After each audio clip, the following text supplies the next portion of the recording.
കോഴിക്കോട്ടെ കല്ലാച്ചിയിൽ വോട്ടിങ്ങിനെ ചൊല്ലി LDF UDFിൻ്റെ സംഘർഷം അത് വലിയ വാക്കുതർക്കമായിരുന്നു.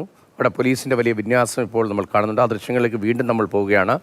രാഹുൽ കെ വിജയൻ, രാഹുൽ നേരത്തെ LDF പ്രവർത്തകരുടെ പ്രതികരണമാണ്. ബാംഗ്ലൂരിൽ പഠിക്കുന്ന ഒരു വിദ്യാർത്ഥി വോട്ട് ചെയ്യാൻ വന്നു, UDF പ്രവർത്തകർ തടഞ്ഞു. അല്ലാതെ ഒന്നും സംഭവിച്ചില്ല, സംഘർഷം വേണ്ടാത്തതുകൊണ്ട് ഞങ്ങൾ അതിൽ നിന്ന് പിന്മാറി എന്നൊരു വളരെ സമാധാനപര പ്രതികരണമാണ് LDFിൻ്റെ പ്രതിനിധിയുടെ ഭാഗത്തുനിന്നുണ്ടായത്. യഥാർത്ഥത്തിൽ അങ്ങനെയാണോ സംഭവിച്ചത്? UDF പ്രവർത്തകരുടെ പ്രതികരണം ലഭ്യമാണോ? ഇപ്പോഴത്തെ സാഹചര്യം എന്താണ്? രതീഷ, നിലവിൽ ഇവിടെ കൂടുതൽ പോലീസുകാരും അതുപോലെ RAFും ഒക്കെ സ്ഥലത്തേക്ക് എത്തി ക്യാമ്പ് ചെയ്തിരിക്കുകയാണ്. അങ്ങനെ ഇനി ആവശ്യമെങ്കിൽ കൂടുതൽ ഫോഴ്സിനെ സ്ഥലത്ത് വിന്യസിക്കാമെന്നുകൂടിയാണ് റൂറൽ പോലീസ് പറയുകയും ചെയ്യുന്നത്. കാരണം അങ്ങനെ ഒരു രാഷ്ട്രീയ സംഘർഷത്തിലേക്ക് കാര്യങ്ങൾ പോകാതെ നിയന്ത്രിച്ച് നിർത്തുന്നതിന് വേണ്ടി റോഡിന് ഇരുഭാഗത്തും UDF LDF പ്രവർത്തകർ ഇപ്പോഴും നിലയുറപ്പിക്കുകയും ചെയ്തിട്ടുണ്ട്. അതായത് ബംഗളൂരുവിൽ നിന്ന് വന്ന ഒരു വിദ്യാർത്ഥിയെ UDF അകാരണമായി തടഞ്ഞു വെച്ചു എന്നുള്ളതാണ് LDFിൻ്റെ ആരോപണം. എന്നോടൊപ്പം UDF നേതാക്കൾ പ്രതിനിധികൾ കൂടി ചേരുകയും ചെയ്യുന്നുണ്ട്. എന്താണ് സംഭവിച്ചത്? എന്തുകൊണ്ടാണ് അയാളെ തടഞ്ഞ് നിർത്തിയത്? നാദാപുരം പഞ്ചായത്തിൽ ആർക്കൊക്കെ കള്ള വോട്ടുണ്ട് എന്നുള്ളത്, ഡബിൾ വോട്ടുണ്ട് എന്നുള്ളത് വളരെ കൃത്യമായ രേഖകൾക്കുണ്ട്. ഞങ്ങൾ വക്കീൽ നോട്ടീസ് അയച്ചിട്ടുണ്ട്, കളക്ടർക്ക് പരാതി കൊടുത്തിട്ടുണ്ട്. ഈ പരാതിയൊക്കെ നിലനിൽക്കെ മറ്റ് പഞ്ചായത്തിൽ വോട്ടും ചെയ്തിട്ട് മറ്റ് ബൂത്തിൽ വോട്ടും ചെയ്തിട്ട് ഇവിടെ ചെയ്തേ അടങ്ങൂ എന്ന് പറയുമ്പോൾ ഞങ്ങൾ ചലഞ്ച് ചെയ്തിട്ടുണ്ട്. അത് ഞങ്ങളുടെ അവകാശമാണ്. ഞങ്ങൾ ആരെയും തടഞ്ഞു നിർത്തിയിട്ടില്ല. ഞങ്ങളത് ചലഞ്ച് ചെയ്തപ്പോൾ അവർ സ്വമേധയെ ഇറങ്ങി പോവുകയും ചെയ്തിട്ടുണ്ട്. യഥാർത്ഥ വോട്ടറാണെങ്കിൽ ചെയ്ത് ധീരത കാണിക്കണ്ടേ? ഒന്നും ചെയ്തിട്ടില്ല.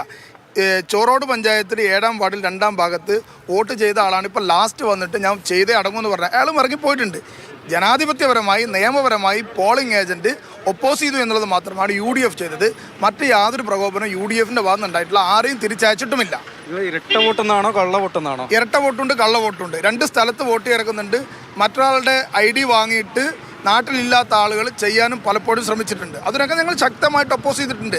അതിന് വാക്ക് തർക്കത്തിൻ്റെ ഒന്നും ആവശ്യമില്ല. അതൊരു പോളിംഗ് ഏജന്റ് ഒപ്പോസ് ചെയ്യുന്നു, പ്രിസൈഡിംഗ് ഓഫീസർ തീരുമാനം എടുക്കുന്നു. ചോറോട് പഞ്ചായത്തിന്റെ കാര്യം പറഞ്ഞാൽ കൃത്യമായ തെളിവിന്റെ അടിസ്ഥാനത്തിലാണ്. അവിടുത്തെ രേഖ പരിശോധിക്കാമല്ലോ. അതുകൊണ്ടല്ലേ അവരവിടെ ചെയ്തുകൊണ്ടല്ലേ അവർ തിരിച്ചു പോയത്. അല്ലെങ്കിൽ അവരിവിടെ നിലയുറപ്പിച്ച് ചെയ്യൂലേ? ഞങ്ങൾക്ക് കൃത്യമായി നെറ്റ്വർക്ക് ഉണ്ടാക്കിയിട്ടുണ്ട്. കാരണം എവിടെയൊക്കെ ആർക്കൊക്കെ ഡബിൾ വോട്ടുണ്ട്, കള്ള വോട്ടുണ്ട് എന്നുള്ളത് ഞങ്ങൾ കൃത്യമായി പഠിച്ച് ഞങ്ങൾ നിരവധി ആക്ഷേപം കൊടുത്തു. പക്ഷേ ഭരണ സ്വാധീനം ഉപയോഗിച്ച് LDF നിലനിർത്തുകയാണ് ചെയ്തത്.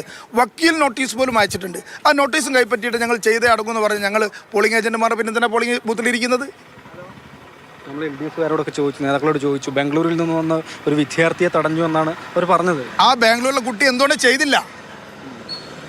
ചെയ്തില്ല? അങ്ങനെയാണെങ്കിൽ ചെയ്യണ്ടേ? ഞങ്ങൾ ചെയ്യുമ്പോൾ ചലഞ്ച് വോട്ടാണ്, അവർ ചെയ്തോട്ടെ, ഞങ്ങൾ 10 രൂപ ഫീസ് കെട്ടി ചലഞ്ച് ചെയ്യുന്നു, ഇത് മാത്രമാണ് പറഞ്ഞത്.